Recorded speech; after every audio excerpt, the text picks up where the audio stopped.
precisamente de la reacción de los medios corporativos, los voceros, con la elección de la ministra Piña Hernández como presidenta de la Suprema Corte de Justicia de la Nación. Y bueno, creo que también es importante analizar la reacción del presidente, que si bien celebra la independencia de poderes, pues dice lo que dijimos nosotros ayer aquí, mi querido Ricardo, que esta ministra ha votado casi todo lo que huela a 4T en contra. Mi querido Ricardo, buenos días. Buenos días, querido Vicente, público memorioso. En efecto, hoy el presidente López Obrador coincide con este planteamiento que hacíamos ayer en Sin Censura Nocturno, y es que a esta hora ya el público memorioso que nos ve, que nos escucha, que nos defiende con su preferencia, ya sabe que Norma Lucía Piña Hernández presidirá la Suprema Corte de Justicia de la Nación. Estuvimos escuchando muy puntualmente el discurso que emitió la nueva presidenta de ese tribunal. Y bueno, también es muy probable que ya muchas personas sepan que es la primera mujer en dirigir. Partiremos, por supuesto que sí, que es importante celebrar que una mujer dirija la Corte. Por supuesto que nosotros estamos a favor de que las mujeres ocupen cargos de alta dirección. Eso lo vamos a enfatizar. En el mundo laboral, los números son muy bajos todavía con respecto al colectivo masculino. Por supuesto, entonces, que celebramos que Norma Lucía Piña presida la Corte por primera vez, como dice el periódico La Jornada, en 2 siglos. Pero lo que me llama mucho la atención es que prácticamente todos los medios de comunicación corporativos han salido a celebrar este hecho. En el Universal y en Milenio dicen en primera plana que la ministra Piña rompió el techo de cristal, porque como usted sabe, la metáfora del techo de cristal representa un obstáculo para el crecimiento y presencia de las mujeres en las empresas y en las instituciones. Y yo por eso le insisto a usted, por supuesto que es necesario que en las empresas y en las instituciones impulsen acciones para generar un cambio a favor de la igualdad de género. No me cansaré de enfatizar, querido Vicente, que una de las obligaciones más urgentes de nuestra sociedad consiste precisamente en visibilizar a la mujer sobre aquellos espacios en los cuales su presencia se encontraba vetada. Y en la Corte, hasta ayer, había sido así. Ahora, la narrativa conservadora, y eso me parece preocupante, ya está impulsando esta idea que la ministra Piña representa lo que dijo ayer en su discurso, lo dijo con todas sus letras, no solo a los magistrados y magistradas de la Suprema Corte de Justicia de la Nación, sino a las mujeres mexicanas. Cuidado con eso, porque si leemos este mensaje con cuidado, nos daremos cuenta, querido público memorioso, de que esta idea pretende sembrar la insidia y la discordia en el corazón de la cuarta transformación. Me explico, en los medios de comunicación corporativos y en la muy meticulosamente esta idea de que la ministra Piña representa a las mujeres y a todas las mujeres. Ahora, esto tiene el fin de que si se realiza alguna crítica, alguna observación sobre el trabajo que desempeñará, no se verá como eso. No quieren que se vea como eso. No se va a ver como un apunte, no se va a ver como una crítica, sino lo quieren llevar al extremo de que sea una invectiva, de que sea una suerte de ataque contra ella, y de ahí comenzarán a tomarse, como ya lo han hecho en redes sociales, para decir que López Obrador es un presidente que desdeña a las mujeres y su lucha. Ya lo han hecho, es un caballito de batalla que sacan de cuando en el presidente López Obrador,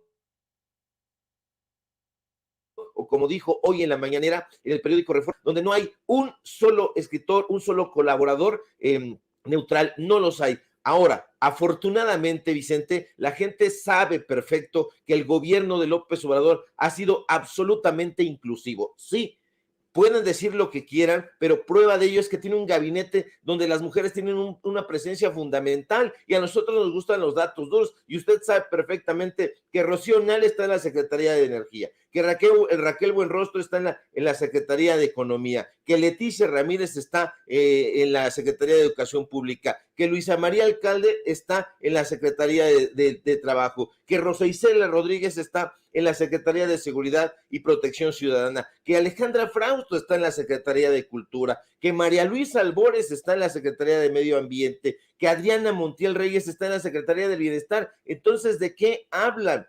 Pero ahora, no es solo eso, porque a quienes ya comenzaron a sugerir en diferentes espacios de la oposición que López Obrador y su gobierno podrían tener una visión desdeñosa contra Norma Lucía Piña por ser mujer, debemos recordarles y al mismo tiempo darles un zape en la nuca.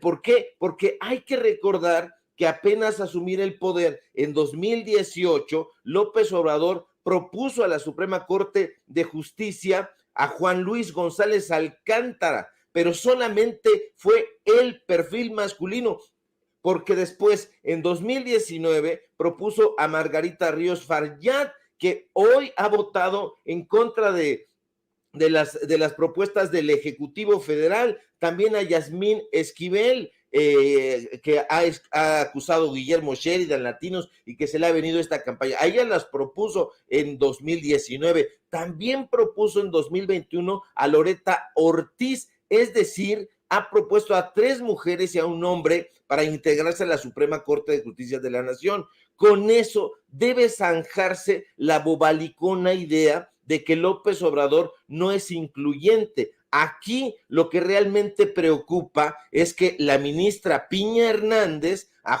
juzgar por sus votaciones en la Corte, y que ayer platicábamos justamente en Sin Censura Nocturno, no parece tener ninguna empatía, ya no digamos con la Cuarta Transformación ni con López Obrador, sino con el pueblo de México. Y más allá de que haya salido Lorenzo Córdoba, Marco Cortés, Alito Moreno y un 50 de personajes a celebrarlo, además de las portadas, de celebrar esta ruptura del techo de cristal, lo cierto es que hay que revisar puntualmente las votaciones y darnos cuenta de que definitivamente, y ayer lo dijimos y hoy lo reafirmamos, que podría ser incluso peor, querido Vicente Público Memorioso, que el propio Ortiz Mena. Entonces hay que ir a detalle con ese tema, porque las votaciones que ella llevó a cabo son completamente lesivas, no solamente contra la Cuarta Transformación, porque más allá del apoyo que pudiera haberle dado al presidente López Obrador, aquí lo importante es que no está a favor del pueblo de México, no lo está, y entonces eso es lo preocupante. Hay que tener una lupa para vigilar el trabajo que en lo sucesivo realice esta ministra, porque si empezamos a darle vuelo a esta idea de que es la primera mujer en 2 siglos en presidir la Corte, que es la primera mujer en la historia, etcétera, etcétera, entonces eso va a ir minando las críticas y las observaciones que nosotros podamos darle. Oye, fíjate, mi querido Ricardo, que estoy leyendo lo que publican en la primera plana en el periódico Reforma. Por ejemplo, dicen: fue una elección histórica no solo por el tema de género, sino porque con su decisión los ministros devolvieron la presidencia de la Corte a una jueza de carrera, y en opinión de actores políticos fue una muestra de independencia frente a las críticas del presidente Andrés Manuel López Obrador a este organismo. También señalan: de acuerdo con fuentes judiciales, la gestión de la ministra Piña contrastará con la que se planteó Arturo Saldívar, contrastará con la del ministro Arturo Saldívar, quien se planteó eliminar vicios y prácticas que se habían acumulado durante años en los tribunales y que en su camino estableció una estrecha relación con el presidente Andrés Manuel López Obrador. Bueno, pues entonces nos vamos olvidando, de acuerdo a lo que publica el periódico Reforma, nos vamos olvidando entonces de la limpia de la que hemos escuchado por años se necesita en el Poder Judicial, con Norma Piña al frente de la Suprema Corte del Poder Judicial de la Federación, me lleva a la que me trajo. Sí, definitivamente tenemos que estar muy alerta con eso, querido Vicente, porque lo platicábamos ayer más o menos someramente.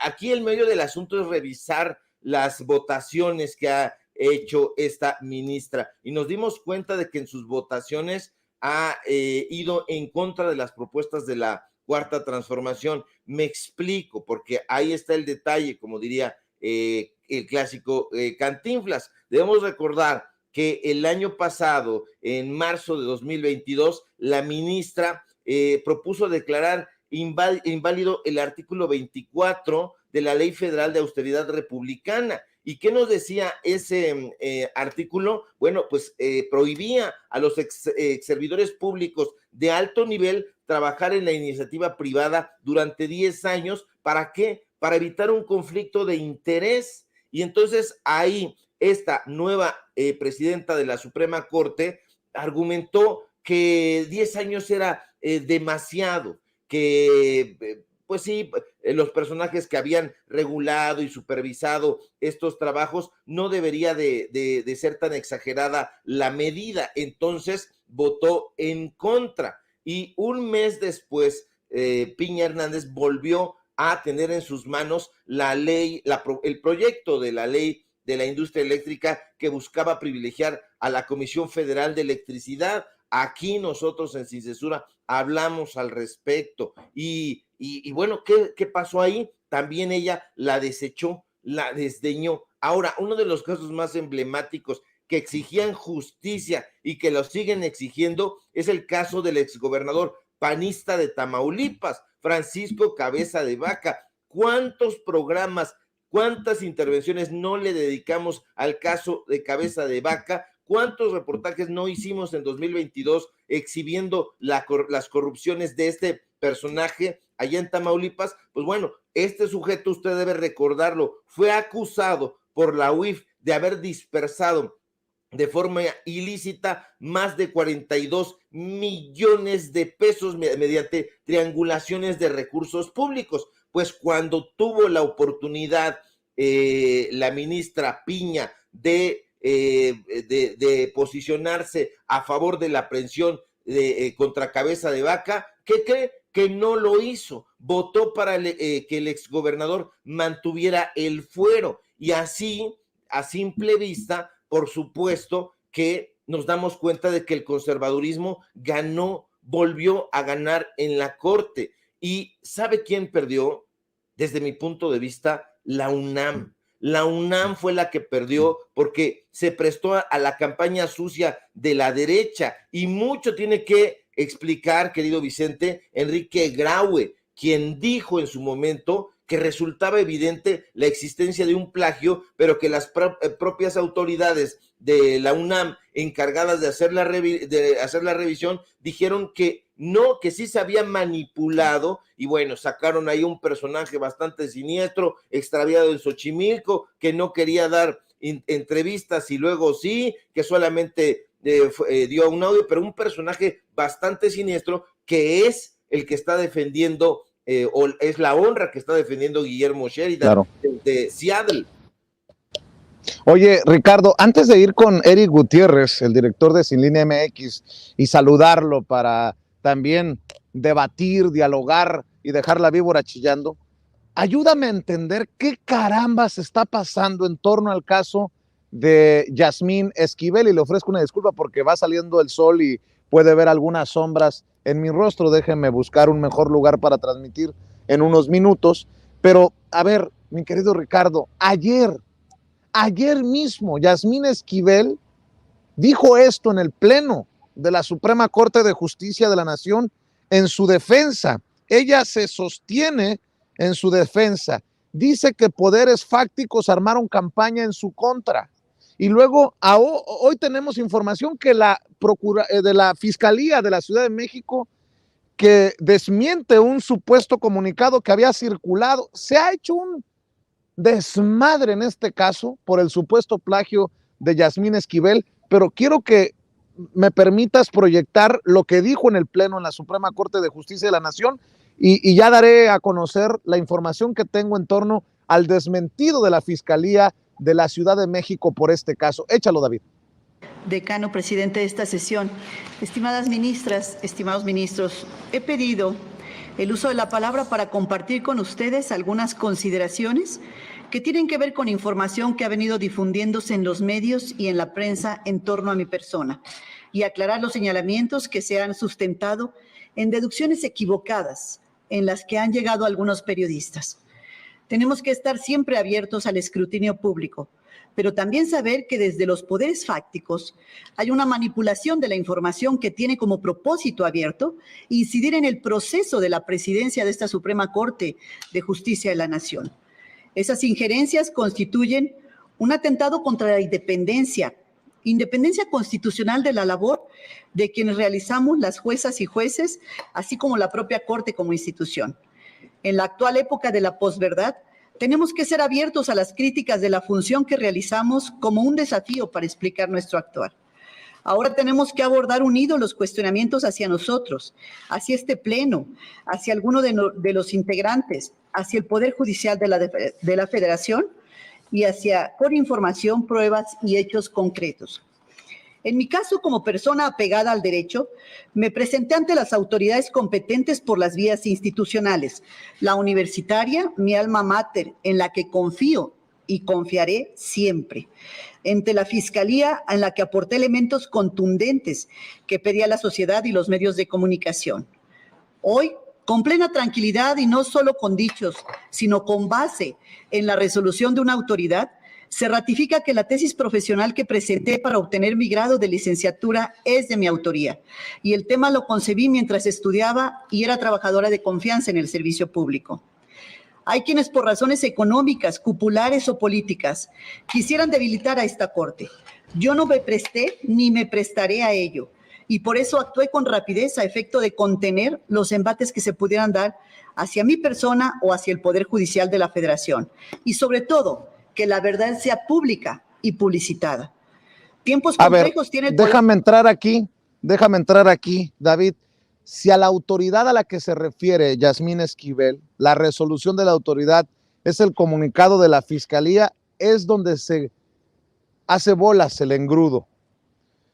La Fiscalía General de Justicia de la Ciudad de México aclaró que no ha concluido que la ministra Yasmín Esquivel fuera víctima de plagio y denunció que fue falsificado un comunicado que es el que circula entre medios y periodistas. En ese sentido, dijo desconocer dicho documento, donde se hace referencia de presuntas conclusiones a nombre de la institución de justicia. Y cito, esta fiscalía no se ha pronunciado en ningún momento sobre el tema, ni ha hecho pública alguna conclusión en el sentido de que la denunciante fuera víctima de plagio, aclaró en un mensaje publicado en sus redes sociales. En este mensaje explicó que en días pasados la ministra acudió a las instalaciones de la Fiscalía, donde presentó una denuncia por las acusaciones en su contra, por lo que se dio inicio a una carpeta de investigación y se llevaron a cabo diligencias. Asimismo, mencionó que recibió documentos que la denunciante exhibió y se encuentra en la espera de otras que la quejosa refirió que presentaría posteriormente. Sin embargo, la Fiscalía informó que dada la temporalidad de los hechos y al existir la prescripción, el Ministerio Público resolvió el no ejercicio de acción penal por la denuncia de plagio de Yasmín Esquivel, lo que, insisto, complica la situación porque estamos ante una andanada también de críticas y hasta exigencias de renuncia a Ernestina Godoy por parte de actores políticos de oposición por este supuesto comunicado o conclusión a la que llegarían en la Fiscalía de Justicia de la Ciudad de México, que hoy es desmentido, mi querido Ricardo Sevilla. Por eso digo que esto está, espero, muy lejos de concluir, porque lo que yo he sostenido desde siempre es que se debe de investigar hasta las últimas consecuencias para aclarar lo del supuesto plagio y para que caiga quien caiga, para que caiga quien caiga, Ricardo. Por supuesto, aquí lo interesante es que se pone en entredicho la autonomía de la Universidad Nacional Autónoma de México, valga la redundancia. Tiene mucho que explicar Enrique Graue, no solamente de este plagio que habría cometido Yasmín Esquivel. Nosotros no decimos que no se investigue, al contrario, llama la atención que Yasmín Esquivel haya sido prácticamente una de las pocas personas que respondió a estas acusaciones que le hace de manera directa Guillermo Sheridan.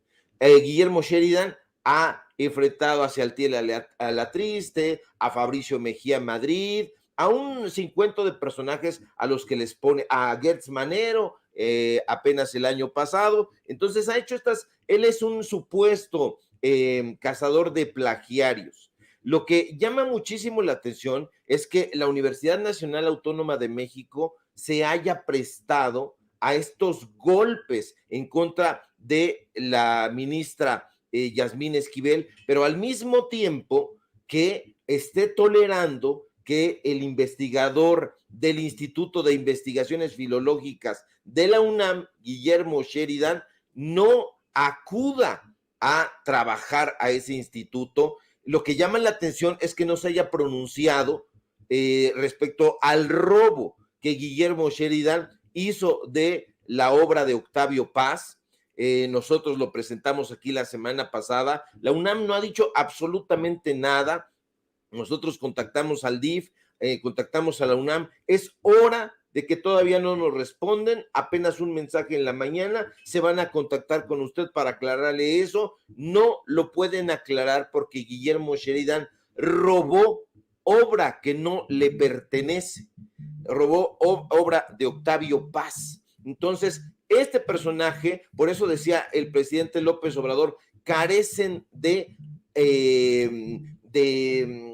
ética, no tienen autoridad moral para hacer este tipo de señalamientos y sin embargo lo están haciendo. Como tú bien dices, se les ha hecho engrudo la situación, les ha salido el chirrión por el palito. La UNAM ha quedado al descubierta, no solamente por ir campantemente acompañando estas campañas de descrédito, sino también porque hay un absoluto caos en todos sus repositorios. Nos dicen una cosa en el repositorio de las tesis, nos dicen otra cosa en los comunicados de rectoría y nos dicen otra cosa completamente distinto en la Gaceta UNAM. Entonces, habría que llamarle a los diferentes coordinadores o directores de comunicación social, tanto de rectoría como de los diferentes institutos. ¿Por qué no nos ha respondido el Consejo Técnico de Humanidades respecto a que Guillermo Sheridan estaría ocupando una plaza a los 72 años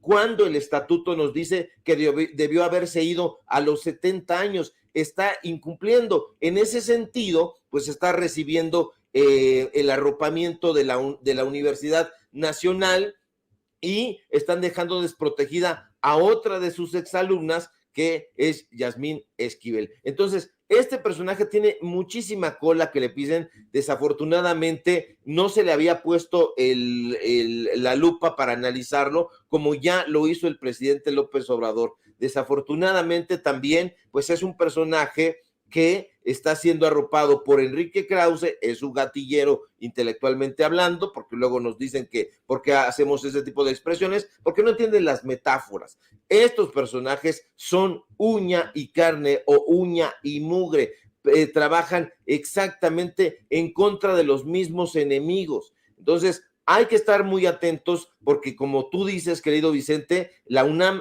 todavía tiene mucho que explicar y estos actores políticos que están poniendo el dedo en la llaga no lo han puesto con el caso de Guillermo Sheridan, no lo pusieron con el caso de Ricardo Rafael de la Madrid, que de acuerdo a lo que nos dijeron en su momento en el Centro Cultural de Tlatelolco, el señor no se presenta a trabajar. Tampoco nos dijeron nada del presupuesto millonario que le entregaron en la rectoría a Alejandro González Iñárritu, con la anuencia de Ricardo Rafael, con la anuencia de Jorge Volpi. Ahí sí se hicieron los locos, pero en este caso, cuando se trata de acompañar a la derecha en su narrativa golpista, ahí sí responden prestos. Nada más para cerrar esto que estamos platicando. el presidente también fue claro en la mañanera. Dijo que los que acusan de plagio, en este caso de Yasmín Esquivel, están metidos, avalaron o viven de la corrupción. Así lo dijo el presidente. Esos que acusan de plagio están metidos, avalaron o viven de la corrupción. Vamos a ver y escuchar. Sí. Además es deshonestidad. Sí. O sea, pero a lo que voy es que el que acusa de plagio o los que acusan de plagio están metidos en la corrupción o avalaron la corrupción o viven de la corrupción.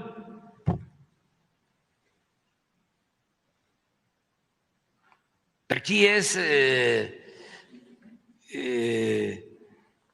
aplicable aquello de que el que esté libre de pecado que tire la primera piedra. Pero como son muy hipócritas, son finísimas personas, se les olvida todo. Es increíble el cinismo, el cretinismo. Pero repito, somos libres.